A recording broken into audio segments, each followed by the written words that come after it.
ನಮಗೆ ಪರಿಹಾರ ಬೇಕಾಗಿರಲಿಲ್ಲ ಸರ್, ನಮ್ಗೆ ಮಗು ಬೇಕಾಗಿತ್ತು. ನಮ್ಮ ಪರಿಹಾರದ ಅವಶ್ಯಕತೆಯೇ ಇರಲಿಲ್ಲ. ನಮ್ಮ ಮಗು ಬೇಕು ಸರ್, ಮಗುನ ಕೊಡ್ತಾರೆ ಯಾರಾದರೂ? ಹೌದು ಸರ್, ನಮ್ಗೆ ಅವಶ್ಯಕತೆಯೇ ಇರಲಿಲ್ಲ ಸರ್. ನನ್ನ ಮಗಳೇ ತಿಂಗಳಿಗೊಂದು 1,00,000 ಸಂಪಾದನೆ ಮಾಡ್ತಾಯಿದ್ಲು. ನಮಗೂ ದೇವರು ಕೊಟ್ಟಷ್ಟಿದೆ. ಪರಿಹಾರ ತೊಗೊಂಡು ನಾವೇನು ಮಾಡಬೇಕು? ಯಾರಿಗೆ ಇಡಬೇಕು? ನಮಗೆ ಸಾಕಾಗ್ತಾಯಿದೆ. ನಮ್ಗೆ ಮಗು ಬೇಕು ಸರ್. ಪರಿಹಾರದ ಅವಶ್ಯಕತೆಯೇ ಇಲ್ಲ ಸರ್. ಈ ಪರಿಹಾರ ಅದಕ್ಕೊಂದು ಸಾಲ್ವೇಷನ್ನೇ ಅಲ್ಲ. ಈ ಘಟನೆಗೆ ಪರಿಹಾರ ಒಂದು ಸಾಲ್ವೇಷನ್ ಅಲ್ಲ. ಇದು ಇನ್ನೂ ದುಃಖ ಕೊಡುವ ಸಂಗತಿ. ಮಕ್ಕಳ ಪ್ರಾಣನ ಪರಿಹಾರ ರೂಪದಲ್ಲಿ ಅಳತೆ ಮಾಡೋದು ಇದು ಸರಿ ಇಲ್ಲ. ತುಂಬ ಇನ್ನೂ ಸಂಕಟ ಜಾಸ್ತಿ ಆಗ್ತಾಯಿದೆ ಇದರಿಂದ. ಮುಟ್ಟಿಲ್ಲ ಸರ್, ಮುಟ್ಟೋಕ್ಕಾಗಿಲ್ಲ ಸರ್. ಆಗಿಲ್ಲ ಸರ್. ನಮ್ಮ ಮಗಳ ನೆನಪು ಸರ್. ಇನ್ನೇನಾಗ್ತದೆ? 24 ವರ್ಷ ಸಾಕಿ ತುಂಬ ಚೆನ್ನಾಗಿ ನೋಡ್ಕೊತಾ ಇದ್ಲು. ನಮ್ಮನ್ನು ಪ್ರಾಣಕ್ಕಿಂತ ಹೆಚ್ಚಾಗಿ ಪ್ರೀತಿ ಮಾಡ್ತಾಯಿದ್ಲು. ನೋವು ಸರ್, ಎಲ್ಲ ಇದೊಂಥರ ಹಿಂಸೆ ಆಗ್ತಾಯಿದೆ ಸರ್. ಈ ಚೆಕ್ ನಮಗೆ ಕೊಡ್ತಾರೆ ಅನ್ನೋ ಒಂದು ಮನಸ್ಸಲ್ಲೇ ನಮಗಿರಲಿಲ್ಲ ಸರ್. ನಮಗೆ ಬೇಕಾಗೂ ಇರಲಿಲ್ಲ ಸರ್. ಏನೋ ಬರ್ತಾವ್ರೆ, ಮಾತಾಡಿಸ್ಕೊಂಡು ಹೋಗ್ತಾರೆ ಅನ್ನೋ ಅಂದ್ಕೊಂಡು ನಾವು ಆ ಸರ್ಕಾರಕ್ಕೆ ವಾಪಸ್ ಕೊಟ್ಬಿಡೋಣ ಅನಿಸುತ್ತೆ ಸರ್. ನಮಗೆ ಆ ಒಂದು ಇದನ್ನು, ಆ ಪರಿಹಾರದಿಂದ ನಮ್ಮ ಮಗು ಪ್ರಾಣ ನಮಗೆ ದೇವರು ಕೊಟ್ಟಷ್ಟು 3 ಹೊತ್ತಿಗೆ ಇದೆ ಸರ್. 3 ಹೊತ್ತಿಗೆ ದೇವರು ನಾವು ಕಷ್ಟ ಬಿದ್ದು, ನಾವು ಶಿಕ್ಷಕರು ಹೋಗಿ ಬೆಳಗ್ಗೆಯಿಂದ ಸಾಯಂಕಾಲ ಪಾಠ ಮಾಡ್ತೀವಿ. ತಿಂಗಳ ಕೊನೆಯಲ್ಲಿ ಸಂಬಳ ತೊಗೊತೀವಿ ಸರ್.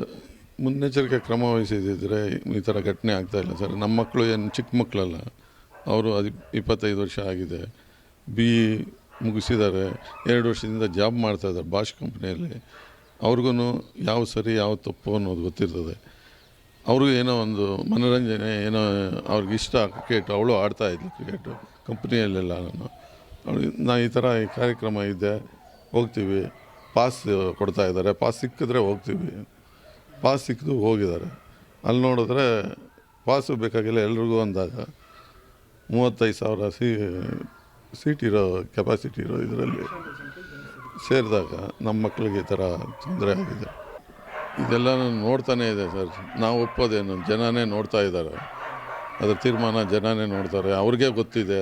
ನೀವು ಮೀಡಿಯಾವರು, ನಿಮಗೂ ಅದ್ರ ಬಗ್ಗೆ ನಮಗಿಂತ ಹೆಚ್ಚಾಗಿ ನೋಡಿದ್ರಿ. ನಾವಂತೂ TV ನೋಡೋಕ್ಕೂ ಮನಸ್ಸು ಬರ್ತಾಯಿಲ್ಲ ಸರ್. ಬೆಳಗ್ಗೆ ರಾತ್ರಿ ಮಧ್ಯಾಹ್ನ ಊಟ ತಿನ್ನೋಕ್ಕೂ ಮನಸ್ಸು ಬರೋಲ್ಲ. ಇನ್ನು ನಾವು ಬದುಕಿರೋವರೆಗೂ ಅದನ್ನು ಮರೆಯೋಕ್ಕಾಗಲ್ಲ ಸರ್. ವಯಸ್ಸಾಗಿದ್ದ ತಂದೆ ತಾಯಿ ಹೋದರೆ ಮಕ್ಕಳು ಮರೆತು ಬಿಡ್ತಾರೆ ಸರ್. ತಂದೆ ತಾಯಿಗೆ ನೋಡಬೇಕಾಗಿದ್ದು ತಮ್ಮ ಮಕ್ಕಳು ಹೋಗಿದ್ದಾರೆ ಅಂದರೆ ತಂದೆ ತಾಯಿ ಬದುಕಿರೋವರೆಗೂ ಹೆಂಗೆ ಸರ್ ಇರೋದು? ಅವಳು ಮಗಳ ಥರ ಇರಲಿಲ್ಲ ಸರ್. ಮಗ ಆಗಿದ್ಲು, ಸ್ನೇಹಿತల ಥರ ಇದ್ಲು, ಫ್ರೆಂಡ್ ಥರ ನೋಡ್ಕೊತಾ ಇದ್ಲು ನಮ್ಮನ್ನ. ನಾವು ಅದೇ ಥರ ಇದ್ವಿ. ಅವಳ ಕನಸುಗಳು ಜಾಸ್ತಿ ಇತ್ತು. ಗಂಡು ಮಕ್ಳು ಇಲ್ದಿರೋದು ನಾವು ಗಂಡು ಮಗಳ ಥರ ನಿಮ್ಮನ್ನು ಚೆನ್ನಾಗಿ ನೋಡ್ಕೊತೀವಿ. ಅವಳು ತುಂಬ ಬ್ರಿಲಿಯಂಟ್ ಇದ್ಲು ಸರ್. ಚೆನ್ನಾಗಿ ಮೊದಲಿಂದನೂ ಓದ್ಕೊಂಬಂದು ಎಲ್ಲದರಲ್ಲೂ ಒಂದು ದಿನಾನೂ ಹಿಂದೆ ತುಳಿದಿಲ್ಲ. ಎಲ್ಲ ರಂಗಗಳಲ್ಲೂ ಇದ್ಲು. ಇದುವರೆಗೂ ಯಾರಿಗೂ ಅರ್ಟಾಗೋಂಥ ವಿಷಯ ಮಾತಾಡಿಲ್ಲ. ಮದುವೆ ಇನ್ನು ನಿಜ ಮಾಡಬೇಕು ಅಂದ್ಕೊಂಡು ಎಲ್ಲ ನಾವು ಅಂದ್ಕೊತಾ ಇದ್ವಿ. ಅವಳೇ ಅಪ್ಪ ನಮಗೆ ಇನ್ನೊಂದು ವರ್ಷ ಬಿಟ್ಟಿರು ಮಾಡ್ಕೊಳ್ಳೋಣ, ಏನು ನಿಮ್ಮನ್ನು ಬಿಟ್ಟೆಲ್ಲ ನಾವು ಹೋಗೋಕ್ಕಾಗಲ್ಲ, ಇನ್ನೂ 1-2 ವರ್ಷ ನಿಮ್ಮ ಜೊತೆಯಲ್ಲೇ ಇರ್ತೀವಿ ಅಂತ ಒಂದು ವರ್ಷ ಮುಂದಕ್ಕೆ ಮಾಡ್ಕೊಳ್ಳೋಣ ಅನ್ನೋ ಒಂದು ಇದರಲ್ಲಿ. ಸಹನ ಅಂತ ನೆನಪು ಬರೋದಂದರೆ ನಮ್ಮ ಕಣ್ಣು ಮುಂದೆನೇ ಓಡಾಡ್ತಾ ಇರೋಂಥ ಮಗುವಿಂದನೂ ನಮಗೆ ತುಂಬ ಹತ್ತಿರವಾಗಿದ್ದಳು. ಅವಳು ಅಲ್ಲಿದ್ದರೂ ನಮ್ಮ ಮುಂದೆನೇ ಬೆಳಿಗ್ಗೆ ಸಂಜೆ ಎಲ್ಲನೂ ಮಾತಾಡಿಸಿ ಮನೆಯಲ್ಲಿದ್ದಂಗೆ ನಮ್ಮನ್ನು ಮಾತಾಡಿಸ್ಕೊಂಡಿರ್ತಾರೆ. ಎಜುಕೇಷನ್ನು ಎಲ್ಲ ಒಳ್ಳೆಯ ಸ್ಕೂಲಲ್ಲಿ ಎಜುಕೇಷನ್ ಕೊಟ್ಟಿದ್ವಿ ಸರ್. ಅದು ನಮ್ಮ ಮನೆಯಲ್ಲಿ ಮೊದಲನೇ ಮಗು, ಹೆಣ್ಣು ಮಗು, ಎಲ್ಲ ಪ್ರೀತಿಯಿಂದ ಸಾಕಿದ್ವಿ. ನಾವು ಆ ಮಗುಗೋಸ್ಕರ ಹಳ್ಳಿಯಿಂದ ಬಂದು ಇಲ್ಲಿ ಕೋಲಾರಲ್ಲಿ ಮನೆ ಮಾಡಿ ಒಳ್ಳೆಯ ಸ್ಕೂಲಲ್ಲಿ, ವಿದ್ಯಾಜ್ಯೋತಿ ಸ್ಕೂಲಲ್ಲಿ, ಆಗ ಅದೇ ಉತ್ತಮವಾದ ಶಾಲೆ ಇತ್ತು. ಅಂಥ ಶಾಲೆಯಲ್ಲಿ ಓದಿಸಿ ಅವಳು ವಿದ್ಯಾಭ್ಯಾಸ ಕೊಡಿಸಿ ಆಮೇಲೆ BE ಮಾಡಿಸಿ ಅದೂ BNMIT ಕಾಲೇಜಲ್ಲಿ ಅವಳಿಗೆ ಎಲ್ಲ ಇದಾಯಿತು. ಮತ್ತು ಅಲ್ಲಿ ಕ್ಯಾಂಪಸ್ ಆಯಿತು. ಬಾಷ್ ಕಂಪ್ನಿಯಲ್ಲಿ 2 ವರ್ಷದಿಂದ ದುಡಿತಾ ಇದ್ಲು. ಸಂತೋಷವಾಗಿದ್ವಿ ಸರ್. ಹೌದು ಸರ್. ಅವಳು ನಮಗಿಂತನೂ ದೇವರಲ್ಲಿ ನಂಬಿಕೆ ಎಲ್ಲ ಜಾಸ್ತಿ ಇತ್ತು ಸರ್. ಊರಲ್ಲಿ ಹೊಸ ದೇವಸ್ಥಾನ ಕಟ್ಟಿದ್ರು, ಅದು ಪ್ರತಿಷ್ಠಾಪನೆ ಇತ್ತು. ಆ ಪ್ರತಿಷ್ಠಾಪನೆಗೆ ನಾನು ಬರ್ತೀನಿ, ಅದರಲ್ಲಿ ಆ ಕಳಸ ಎತ್ಕೊಂಡು ನಾನು ಬಂದು 3 ದಿವಸ ಅಲ್ಲಿ ಆ ಕಾರ್ಯಕ್ರಮದಲ್ಲಿ ಪಾಲ್ಗೊಳ್ತೀನಿ ಅಂತ ಅದಕ್ಕೆ ಬೇಕಾಗಿದ್ದಂಥ ಎಲ್ಲ ಹೊಸ ಸೀರೆ ಎಲ್ಲ ತೊಗೊಂಡು ಇಟ್ಕೊಂಡಿದ್ಲು ಸರ್. ಹಾಂ, ಸೀರೆ ನಾವು ಆ ಮಗು ಇದ್ರ ಮೇಲೆ ಕಾರ್ಯದಲ್ಲಿ ಅವಳಿಗೆ ಇಷ್ಟ ಆಗಿ ತೊಗೊಂಡಿದ್ಲು ಅಂತ ಉಡಿಸಿದ್ವಿ ಸರ್. ನಾವೆಷ್ಟು ಅವರು ಹಂಗೆ ಇರ್ತಾರಲ್ಲ ಸರ್, ನಮ್ಗೆ ಅದನ್ನು ಅನುಭವಿಸೋರಿಗೆ ಗೊತ್ತಾಗುತ್ತೆ ಸರ್ ಅದ್ರ ಕಷ್ಟ ಅಂತ. ನಮ್ಮ ಥರನೇ ಅವರು ಮಕ್ಕಳನ್ನ ಸಾಕಿರ್ತಾರೆ, ಏನೇನೋ ಕನಸುಗಳು ಕಂಡಿರ್ತಾರೆ, ಎಲ್ಲ ನುಚ್ಚುನೂರಾಗೋಯ್ತು ಸರ್. ರಾಜಕೀಯ ಬೇಡ ಸರ್, ಇಲ್ಲಿ ನಮ್ಗೆ ಅದರಲ್ಲಿ ಆಸಕ್ತಿ ಇಲ್ಲ. ನಮ್ಮ ಮಕ್ಕಳು ಪ್ರಾಣನೇ ಹೋದಾಗ ರಾತ್ರಿ ಮ್ಯಾಚ್ ನಡೀತಾ ಅದ್ರ ಬಗ್ಗೆ ಮ್ಯಾಚ್ ಬಗ್ಗೆ ಎಲ್ಲ ಮಾತಾಡಿದ್ರು.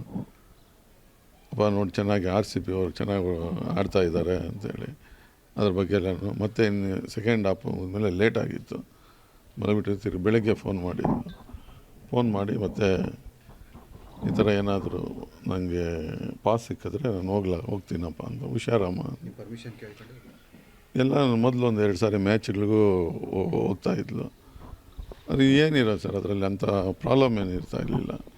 ಟಿಕೆಟ್ ಸಿಕ್ಕಿದ್ರೆ ಹೋಗ್ತಾಯಿದ್ರು, ಇರ್ತಾಯಿತ್ತು. ಅಲ್ಲಿ ಕೂತ್ಕೊಳ್ಳೋರು, ನಾವು ಹೋಗಿಲ್ಲ, ನಮ್ಮ ಸೀಟ್ ಖಾಲಿ ಇರೋದು, ಎಷ್ಟೊತ್ತಿಗನ ಹೋಗಲಿ ಲೈನಾಗಿ ಬರೋರು, ನೋಡ್ಕೊಳ್ಳೋರು, ಮುಗಿದ ಮೇಲೆ ಆಚೆ ಬರೋರು. ನಾವು ಸಹ ಹೋಗಿದ್ದೀವಿ. ನೀವು ಹಂಗೆ ಅಂದ್ಕೊಂಡು ಕಳಿಸಿದ್ರಿ? ಆ ಥರನೇ ಇರ್ತದೆ ಅಂತ. ಪಾಸ್ ಸಿಕ್ಕಿದ ಮೇಲೆ ಇನ್ನೇನಿರ್ತದೆ, ಈ ಥರ ಇರ್ತದೆ ಅಂತ. ಇದಕ್ಕೆ ಈ ಥರ ಆಗೋದಕ್ಕೆ ಏನೇನು ಕಾರಣ ಅಂತ ನಿಮಗೆ ಎಲ್ಲ ಗೊತ್ತು.